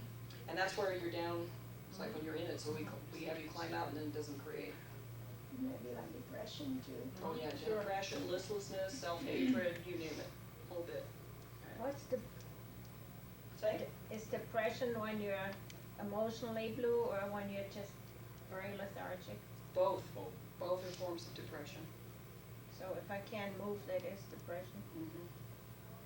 Yeah. You should experience less depression in your life after this process. I won't say it won't go out of your life completely. All right. One of the scientific processes, or my applied science to this process, is that I figure out percentages of things, okay? So I'm gonna challenge you all to find out what percentage of your brain you were using before your aura cleared, and now where you are now, okay? Now, this is kind of tricky because you have to use your human pendulum a lot to get the counts, okay? So I told you all when we came in here, you were all over 50%. Okay, when you came in here, that's what I was told. Let's check that. Was everybody in this room over 50%, utilizing over 50% of their brain capacity? Okay, I'm getting yes. Okay, so that's where we start. So, your next question, and let's have you stand up, so we'll just go ahead and do this together. You can model this, because this is how you get the numbers. Was your brain capacity over 60%? Some of you will be yes, some of you will be no. If you were yes, would you please sit down for a minute? Yes. Yes, if you were over 60%, yes. Okay, if you weren't, now, were you over 55%? Yes. Okay, if you were under 55%, I can't tell the two of you, the others, but okay. If you were over 55%, sit down. Okay, and then what we do is we ask the numbers. More than 51, more than 52, more than 53, more than 54, no, a yes, more than 55, no, 54%. Okay, that's the number. So you break it out into the amounts. You know, I count the lifetimes when people have a problem, and that's how I do it, okay? So, those of you who are over 55 but less than 60, let's have you stand up again. Okay. And by the way, I know three-dimensional likes to compete, so don't compete in this. It doesn't matter. You're just on your path. No judgments here. I want a barometer of where you were and where you've been. I want you to be able to measure this for yourself, and I don't care about everybody else's score in here. Okay, you don't either. All right. So, are you more than 56%? Betsy, is that your yes response? No. Okay, so you're at 55. So let's check. Are you at 55%? Is that your yes? Okay, you can sit down. So Donna, more than 57, 58, 59. No. So 58%. Okay, you can sit down. The rest of you are over 60. Let's have you go ahead and do this individually. Ask if you're more than 70. If you are, keep asking more than 80. If you're not, come back to 65. And just go evaluate it, okay? You all see the process? Okay, let's have you take a minute and do that. And remember, the question is, this is before your aura was cleared. And then, if you've already done it, you can start the process to find out where you are right this minute. So stand back up and let's check to see where you are this minute. Okay, you started at, what was it, 51? 54%, okay. Is she over 60, over 70, 75, 76, 77, 78, 79, 78%?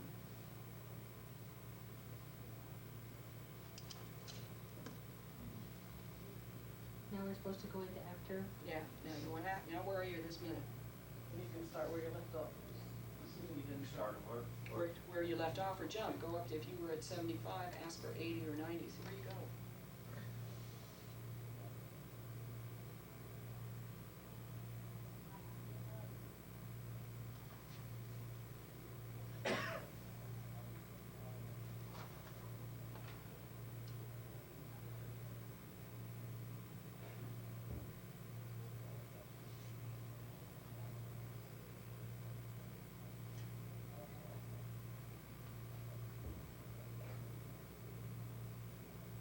And then when you're done, you can sit down again.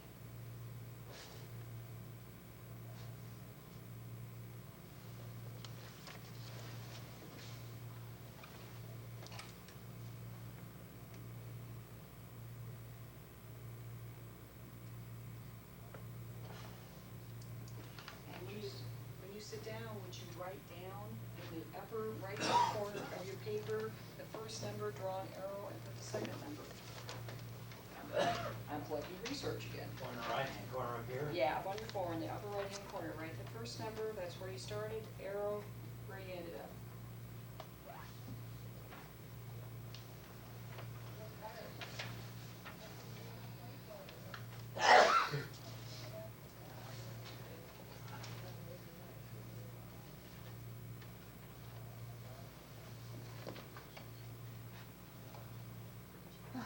Oh, this is great, this is really wonderful.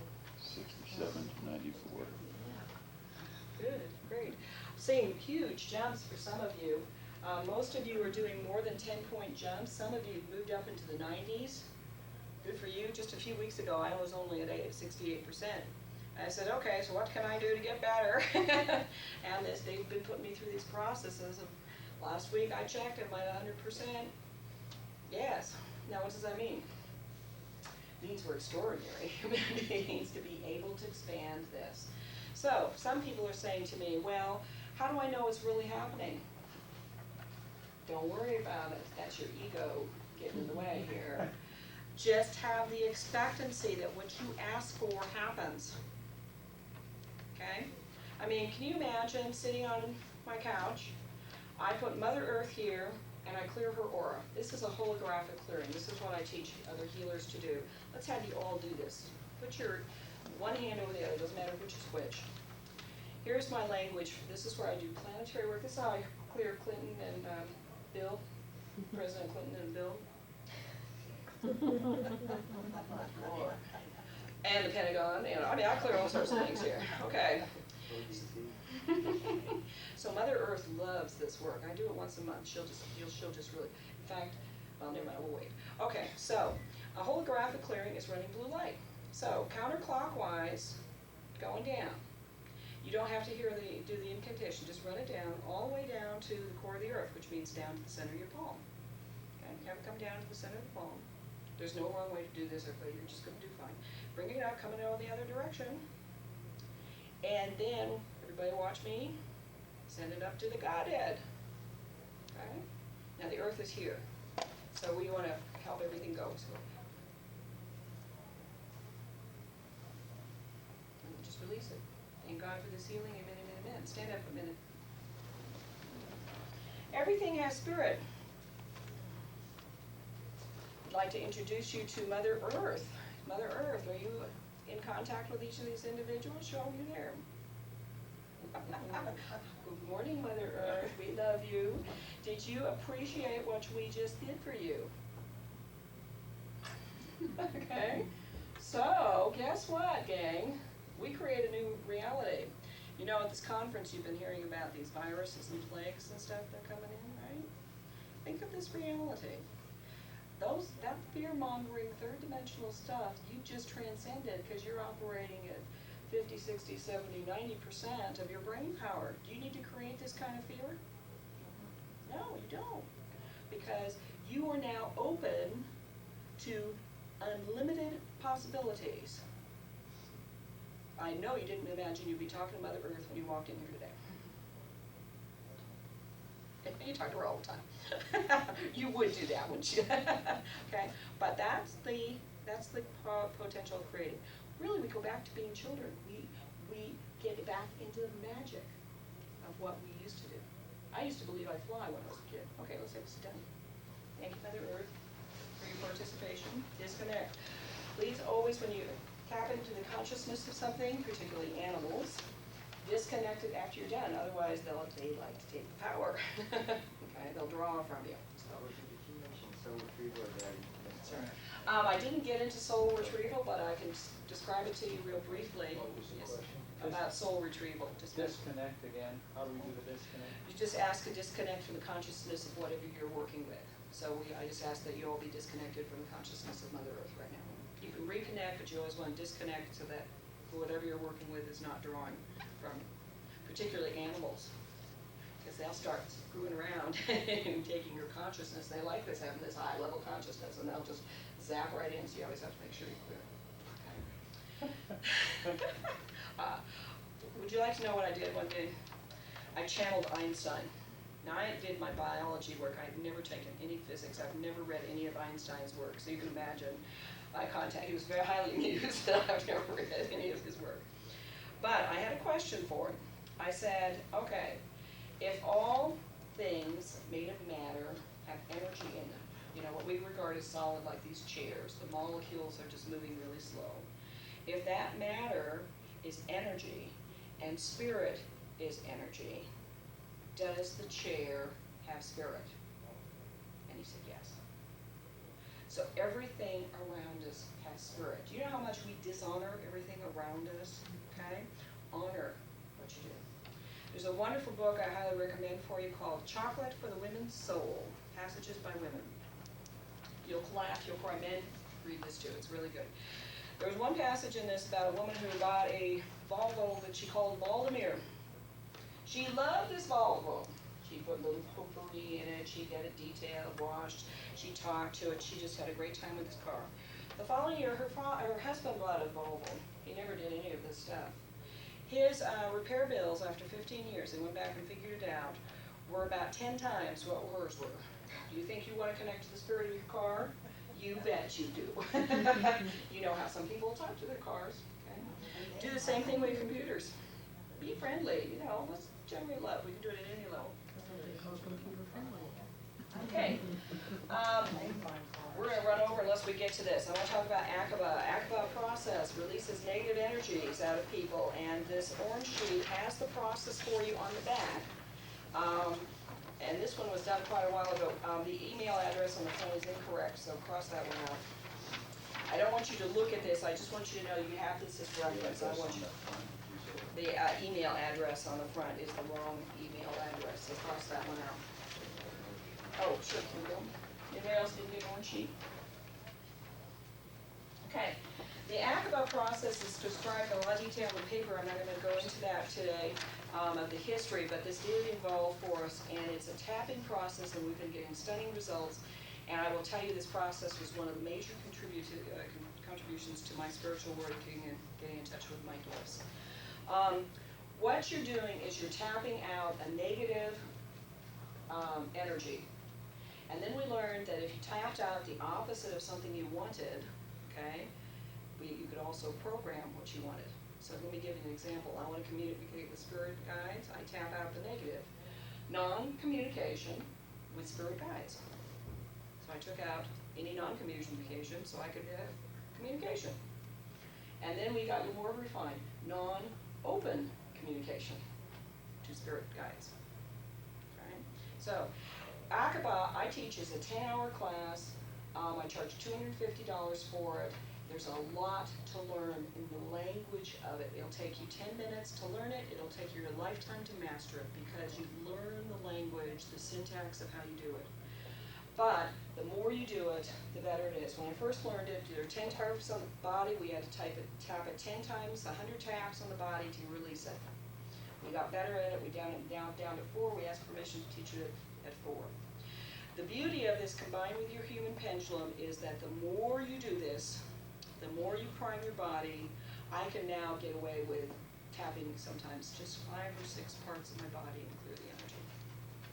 So that's the goal. But Carmen and I, my spiritual partner, we committed to doing 10 clearings a day at 100 taps for each one. That was 1,000 taps a day. And the story's kind of fun to read about, because she's a housekeeper, she had all this time, never worked to go in the closet and tap, our boss wasn't looking. And I'm teaching computers and healing and kid, and I just, so I tumble into bed at night after doing my 1,000 taps, I'd be so exhausted. Anyway, powerful process. Any of you ever had candida, allergies to food? I tapped out all my food allergies. Don't have them. You still have to rotate food, but every 4 days, because that will create an allergy for you if you've got a candida condition. But I've tapped out my food allergies. I got rid of my lactose intolerance. All that stuff. This is the power of this. Okay. So, what do you guys want me to tap out? What am I, okay. Yesterday, when Almeen was talking, she said that your heart needs to be opened totally, psychically. So I'm going to do one for me. I'm now an open heart. Okay? Is that what I want? Okay. So this is how I go. First, again, you check to see if you're clear. Clear to do this work. We used to, there's again a measurement process. Your goal is to get to 0. So I don't bother now to measure in demonstrations, but here it is. You start, first step is you program it. This program's for me, this program's, excuse me, you can also proxy, I'll model it. This program is for me and everybody in the room. Anybody have any objections to having your hearts open? Okay, good. Okay, this program is for me and everybody in the room. This program's for me and everybody in the room. This program's for me and everybody in the room. This program's for me and everybody in the room. Programs, 4 taps. Okay, first one. Then, non-open heart, non-open heart, non-open heart, non-open heart, non-open heart, non-open heart, non-open heart, non-open heart. So 4 times underneath the eyes, 4 times on the forehead, over the eyebrows, you close your eyes. Okay? Then you come down to the chest, in between, like on the sternum, close, around the heart. Non-open heart, non-open heart, non-open heart, non-open heart. And when you're tapping, if you do a lot of these, you'll bruise yourself. So make your taps light. Use your long finger and your ring finger on both hands when you do the tap, okay? Then for you buxom women, you have to do this in 2 steps. I'll try and do it in 1, but you're going out around, you're giving yourself a big hug, and you're tapping on the 5th rib out here. Non-open heart, non-open heart, non-open heart, non-open heart. Sometimes this one will be painful to tap. That's a good sign you're releasing, okay? The first one is here. Right under the eyes. And it's on your sheets, Ella. The sheets I give you. All right, now, the next one, you always want to tap on your left hand with your right hand between your ring finger and your little finger, like right between the knuckles.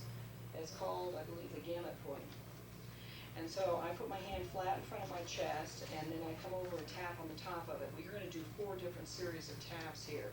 So I start with non-open heart, non-open heart, non-open heart, non-open heart.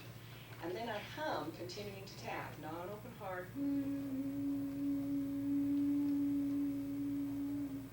And if you're working with if you stand when you do this, your master, your higher self will push you forward when you're done with it, okay?